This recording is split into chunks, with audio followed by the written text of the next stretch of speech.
Hey guys, welcome to my channel. इस video में हम लोग डोमैटो सर्विस के एपिसोड 8 के बारे में बात करेंगे। अगर आप इंटरेस्टेड है तो वीडियो को आगे तक देखते रहें। एपिसोड 7 के एंड में हम लोगों ने देखा था तकद्योंग कॉरिडोर पे रहती है जब म्योलमंग उसे मिलने आता है। म्योलमंग खुद से कहता है, मैं खुद को रोक नहीं पा रहा हूँ और इस फीलिंग को मैं क्या कहूँ, मुझे इसका जवाब नहीं पता। लेकिन और वो तकद्योंग को हक कर लेता है, लेकिन मैं सिर्फ तुम्हें पुकारना चाहता हूँ। म्योलमंग तकद्योंग से पूछता है, तुम अपना धागा खोल कैसे सकती हो। तकद्योंग कहती है कि तुमने मेरे सिर के नीचे पिलो रखा और तुम मुझसे मिले बिना चले गए। वो दोनों थोड़ा बहस करते हैं और फिर लास्ट में स्माइल करने लगते हैं। तकद्योंग म्योलमंग से कहती है, अगर तुम्हें छिपना ही था तो अच्छी तरीके से छिपते, इतने सारे हिंट्स देने की क्या ज़रूरत थी।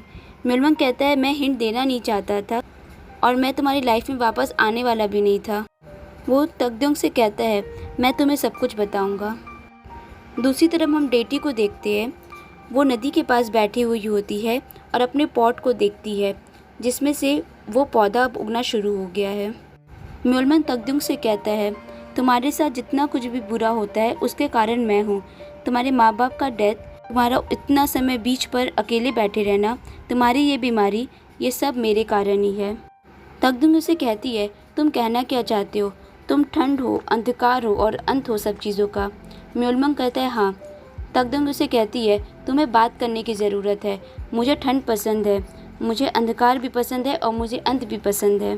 और बुरे वक्त के साथ जो मेरा अच्छा वक्त आता है मुझे वो पसंद है। इसलिए जाओ और उस डेटी को कहो कि मेरे बुरे वक्त में तुम्हारी कोई गलती नहीं है।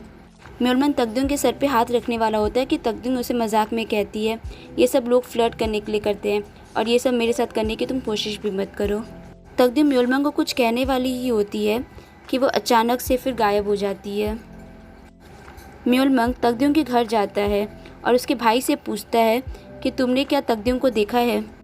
वो उसके घर पे घुस जाता है और तकद्योंग को ढूंढने लगता है, लेकिन उसका भाई कहता है कि मैं तकद्योंग को नहीं जानता। दूसरी तरफ हम तकद्योंग को एक गार्डन में देखते हैं और वहाँ डेटी भी होती है। तकद्योंग का भाई रोड पर जा रहा होता है और म्योलमंग फिर से आकर पूछता है कि तुम्हारी नूना यानी बड़ी बहन कहाँ है। उसका भाई कहता है, मैं अकेला बेटा हूँ और मेरी कोई बड़ी बहन नहीं है। म्योलमंग तकद्योंग को ढूंढने के लिए ऑफिस भी जाता है, लेकिन ऑफिस के कलीग्स तकद्योंग के नाम को जानते ही नहीं। वो सब एक साथ बोलते हैं कि नहीं, ऐसा तो कोई भी राइटर हमारे साथ नहीं है। म्योलमंग रोड पर अकेला उदास खड़ा रहता है और वो बोलता है कि सब कोई तकद्योंग को भूल गए। डेटी तकद्योंग को कहती है कि तुम जानना चाहती थी ना कि मैंने इस गमले में क्या उगाया है। ये देखो, ये संभावना है। डेटी उसे कहती है, तुमने इसे बढ़ने में हेल्प किया है। ये तुम्हारी बुरी किस्मत के कारण बढ़ रही है, क्योंकि पहली बार डूम यानी म्योलमंग को अपने अलावा किसी और पर दया आई है, किसी और के लिए बुरा लगा है। दूसरी तरफ हम देखते हैं म्योलमंग डेटी से मिलने हॉस्पिटल रूम में जाता है। वहाँ वो पिनोकियो और ब्लू फेयरी की स्टोरी को देखता है। पिनोकियो ब्लू फेयरी को कहता है कि आप बड़ी हो और मुझे भी बड़ा बनना है। फेयरी बोलती है, नहीं, तुम बड़े नहीं बन सकते क्योंकि तुम्हारे पास वो क्षमता नहीं है। क्यों बोलता है कि मैं लोगों की कठपुतली बन के थक चुका हूँ और मुझे भी बड़ा बनने के लिए क्या करना होगा। ब्लू फेयरी कहती है, बहुत आसान है, तुम्हें अच्छा रहना पड़ेगा। पिनोकियो और ब्लू फेयरी की स्टोरी के जैसे ही म्योलमंग और डेटी की कहानी है, क्योंकि म्योलमंग को भी डेटी ने ही बनाया था। तकद्योंग डेटी को कहती है, वो तुम हो जिसने म्योलमंग को कहा कि मेरी सारी बुरी किस्मत का कारण वो है, और तुम म्योलमंग के साथ ऐसा क्यों कर रही हो। डेटी कहती है, मैं ये सब तुम्हारे लिए कर रही हूँ, क्योंकि तुम अंत में कुछ भी चुनो, चाहे खुद मरना या अपने किसी प्यार करने वाले को मरना, तुम दुखी ही रहोगी। तकद्योंग पूछती है, आप कौन हो।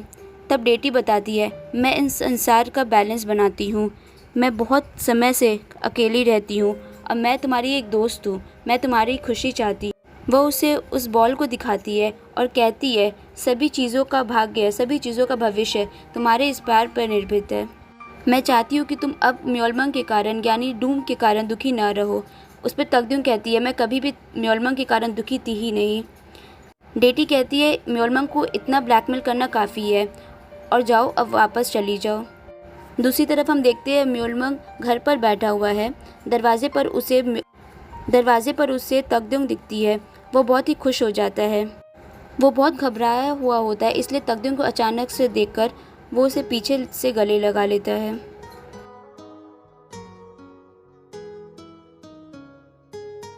तकदीम म्योलमंग को डेटी के बारे में बताती है। म्योलमंग कहता है कि वह डेटी का गार्डन था। वो कहता है तुम्हें मानना पड़ेगा, तुम्हें बिल्कुल डर नहीं लगता। तुमने डेटी को सामने से कह दिया कि मेरे कारण तुम्हारी ज़िंदगी में कुछ गलत नहीं हो रहा। तकदीम कहती है कि मुझे बहुत डर लग रहा था, लेकिन मुझे वो बोलना था जो मेरे मन में था।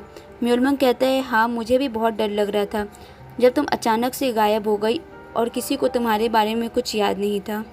उस वक्त तकदीम का भाई आ जाता है और घर की हालत देखकर वो कंफ्यूज हो जाता है। वो लोग उसे बताते हैं कि म्योलमंग डूम यानी बर्बादी है। तकदीम के भाई को लगता है म्योलमंग तकदीम को ले जाने आया है, लेकिन म्योलमंग उसे कहता है नहीं, मैं उसे बचाने आया हूँ। और तकदीम का भाई बहुत खुश हो जाता है। वो दोनों उसे थोड़ा छेड़ते हैं और फिर कहते हैं कि इसे भूल जाओ और सो जाओ अब। अगले दिन तकदीम उसका भाई हॉस्पिटल पे होते हैं। तकदीम कहती है कि अब घर चलना है। म्योलमंग भी वहाँ होता है और वो कहता है कि हाँ, वो घर जा सकती है और मैं डॉक्टर हूँ, इसलिए तुम चिंता मत करो। नाजिना आती है वहाँ और चिल्लाने लगती है तकदीम पे कि तुमने मुझे क्यों नहीं बताया। वो उसे कहती है तुम्हें जो चाहिए, जो करना है, जहाँ जाना है मुझे बोलो, मैं सब कुछ करूँगी। वो चारों कार पे बैठकर घर जा रहे होते हैं। उसके बाद नाजिना तकदीम से पूछती है कि डॉक्टर ने आखिर तुम्हें क्या कहा। तकदीम बताती है मुझे ग्लियोब्लास्टोमा है और अब मेरे पास सिर्फ 2 महीने बचे हुए हैं। नाजिना कहती है कि हमें सर्जरी करवा लेनी चाहिए, लेकिन म्योलमंग कहता है कि नहीं, मैं उसे बचा लूँगा। तकदीम का भाई नाजिना को बताता है म्योलमंग एक डॉक्टर है और तकदीम का बॉयफ्रेंड है। नाजिना उसे कहती है ऐसा कुछ नहीं है, अगर तकदीम का बॉयफ्रेंड होगा तो वो मुझे ज़रूर बताएगी। और फिर वो कहती है कहीं ये वही तो नहीं जिसके बारे में तुम बता रही थी, जो तुम्हें हॉस्पिटल पे और फ्यूनरल पे मिला था। तकदीम अपने भाई और नाजिना को वापस जाने के लिए बोलती है। नाजिना रास्ते में उसके भाई को कहती है कि तुम्हें बताना चाहिए था तकदीम की बीमारी के बारे में, और अब तुम मैच्योर हो चुके हो, इसलिए तुम्हें अब अकेले दर्द सहने की ज़रूरत नहीं है। तुम अब अकेले नहीं हो। अगर तुम्हें कभी भी कुछ प्रॉब्लम हो तो तुम मुझसे शेयर कर सकते हो, और तुम मेरे भी एक छोटे भाई की तरह ही हो। तकदीम घर की सफाई कर रही होती है और कहती है कि इतने भागम भाग में भी मुझे घर की सफाई करनी पड़ रही है। म्योलमंग कहता है ये सब तुम्हारी ही गलती है। तकदीम कहती है क्योंकि तुम गायब हो गए थे इसलिए मुझे ये सब करना पड़ा। इस वक्त म्योलमंग कहता है मुझे नहीं पता था तुम ऐसा कदम उठाओगी, मुझे ये भी नहीं पता था तुम खुद की जान खतरे में डालोगी, और मुझे ये भी नहीं समझ में आया कि मैं इन सब के कारण तुमसे मिलने आ जाऊँगा। वो हाथ आगे बढ़ाता है और तकदीम के कलाई पर लाल धागा वापस से बांध देता है। तकदीम उसे कहती है कि हम पहली की तरफ फिर से साथ में रहते हैं और साथ में सोते हैं। रात को म्योलमंग डेटी से मिलने जाता है और तकदीम डेटी के बारे में सोचती है। म्योलमंग डेटी से पूछता है कि क्या ये सब करके तुम्हें अच्छा लग रहा है और दूर रहो तकदीम से। डेटी कहती है मैं गलत थी, वो तुमसे प्यार करती है और उसने मुझे डांटा भी कि उसके लाइफ में जो भी बुरी चीज़ें हो रही है वो तुम्हारे कारण बिल्कुल नहीं हो रही है। उस वक्त डेटी कहती है मैं हमेशा ही चाहती हूँ कि मैं गलत रहूँ और तुम सब सही, लेकिन म्योलमंग कहता है लेकिन हर बार हम सब गलत होते हैं और आप सही होती हैं।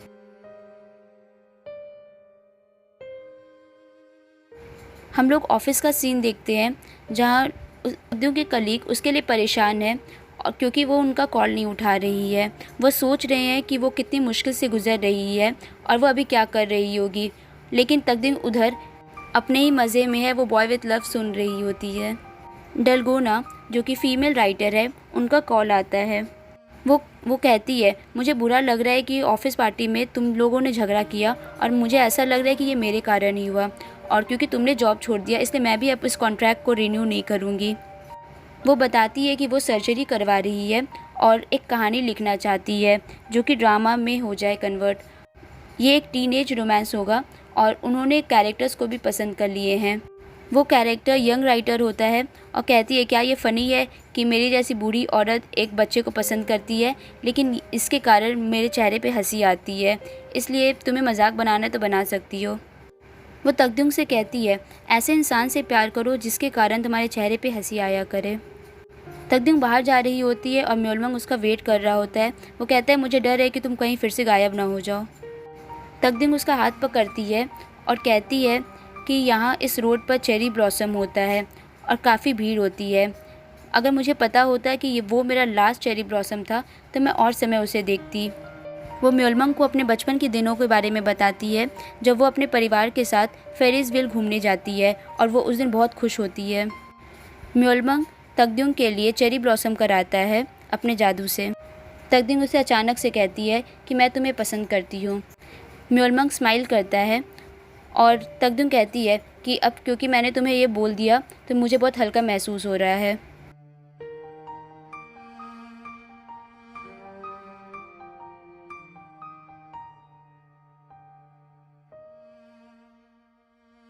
और वो कहती है कि मैं नाजिना के घर जा रही हूँ, इसलिए आज रात को वापस नहीं आऊँगी। तकद्युंग नाजिना के घर पर होती है और वो उसे कहती है कि तुमने मुझसे पूछा था कि मैं क्या चाहती हूँ।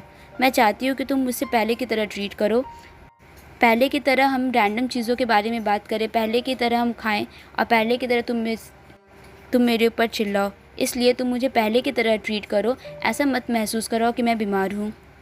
दूसरी तरफ हम देखते हैं मिस्टर चा और लियून ग्रॉसरी शॉपिंग के लिए आए हुए होते हैं। लियून मिस्टर चा से पूछता है वो लड़की कौन थी जो उस दिन ऑफिस के बाहर थी। लियून कहता है मैं उससे देखना चाहता था लेकिन कस्टमर्स के कारण मैं उसका चेहरा देख नहीं पाया। मिस्टर चा कहते हैं वो कोई नहीं, बस एक राइटर थी।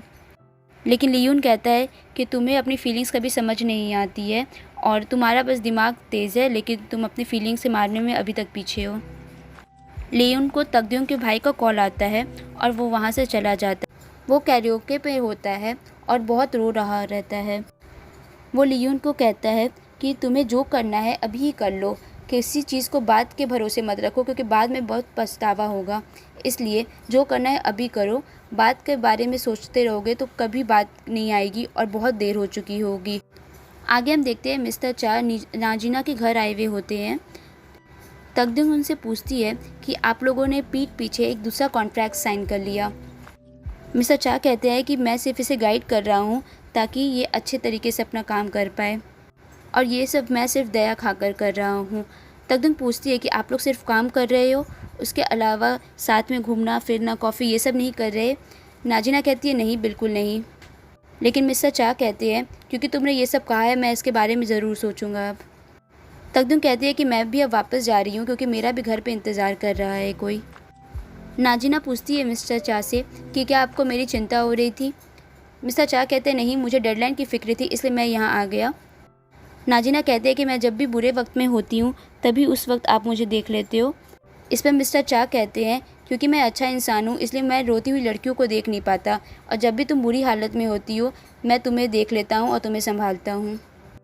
वो नाजिना को कहता है कि मैं तुम्हें कुछ बताना चाहता हूँ और वो बताने वाला ही होता है कि उसी वक्त डोरबेल रिंग होती है और लियून नाजिना से मिलने आया हुआ होता है। दूसरी तरफ हम देखते हैं तकद्युंग क्रॉसिंग पे खड़ी होती है और म्योलमंग आकर उसका हाथ पकड़ता है। वो कहता है कि मैं पिछली बार नहीं आया था उसके लिए आई एम सॉरी, लेकिन तुम्हें मानना पड़ेगा, तुम बहुत परेशानी करती हो, तुम छत पर खड़ी होकर कैसे बोल सकती हो कि तुम वहाँ से कूद जाओगी। तकद्युंग कहती है तुम सब देख रहे थे लेकिन फिर भी तुम नहीं आए। म्योलमंग कुछ नहीं कहता और वो लोग पास में आ जाते हैं जिस दिन के बारे में तकद्युंग बात कर रही होती है कि वो बहुत खुश होती है। उस दिन चेरी ब्लॉसम होते हैं और वो अपने परिवार के साथ रहती है। वो लोग फेरिस व्हील पे बैठे हुए होते हैं और वो कहती है ये काफ़ी सुंदर है लेकिन ये कुछ समय में गायब हो जाएगी। म्योलमंग कहता है हाँ, सारी सुंदर चीज़ें तुरंत गायब हो जाती हैं। तकद्युंग कहती है कि जब मैं गायब हो गई थी तो तुमने कहा था कि किसी को मेरे बारे में याद नहीं।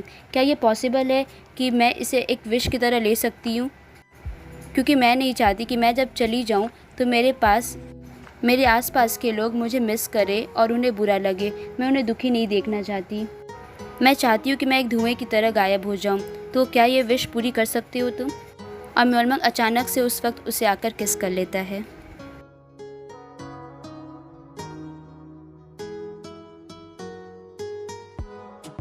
म्योलमंग उसे कहता है कि ये सारी चीज़ें मैं वापस से तुम्हारे लिए कर सकता हूँ, इसलिए अपने विश अपने लिए यूज़ करो, किसी और के लिए नहीं। इसके बारे में अच्छे से सोचो। तकद्युंग उसे कहती है मैंने अपने विश अपने लिए सोचा था लेकिन तुमने उससे भी मना कर दिया। तकद्युंग उस दिन के बारे में बात कर रही होती है जब वो कहती है म्योलमंग को कि मुझसे प्यार करो। म्योलमंग कहता है कि इस चीज़ के लिए तुम्हें विश करने की ज़रूरत नहीं। म्योलमंग यहाँ कहना चाहता है उसे इस विश की ज़रूरत नहीं, क्योंकि म्योलमंग पहले ही उसे प्यार करने लगा है अब। त्योगदिंग अचानक से अपनी माँ से टकराती है और उसे अपनी फैमिली दिखती है। वो बहुत ज़्यादा खुश हो जाती है। वो म्योलमंग से कहती है मैं खुश हूँ, बहुत ज़्यादा खुश हूँ। म्योलमंग और त्योगदिंग वापस प्रेजेंट में आ जाते हैं और म्योलमंग उससे कहता है कि तुम मुझसे प्यार कर सकती हो, क्योंकि अब मुझे तुम्हारे अलावा किसी चीज़ से मतलब नहीं। तुम्हें अब बर्बादी चाहने की ज़रूरत नहीं है। और उस वक्त त्योगदिंग की आंटी उसे मिलने आती है, जो एक झलक में उसे अपनी मम्मी की याद दिलाती है। म्योलमंग कहता है इसलिए तुम खुद को और इस दुनिया को चुनो। इसके साथ एपिसोड 8 ख़त्म होती है। गाइज़, अगर आपको मेरी एक्सप्लेनेशन अच्छी लगी तो प्लीज़ इस वीडियो को लाइक कीजिए, मेरे चैनल को सब्सक्राइब कीजिए, मुझे सपोर्ट कीजिए एंड थैंक्स फॉर वॉचिंग।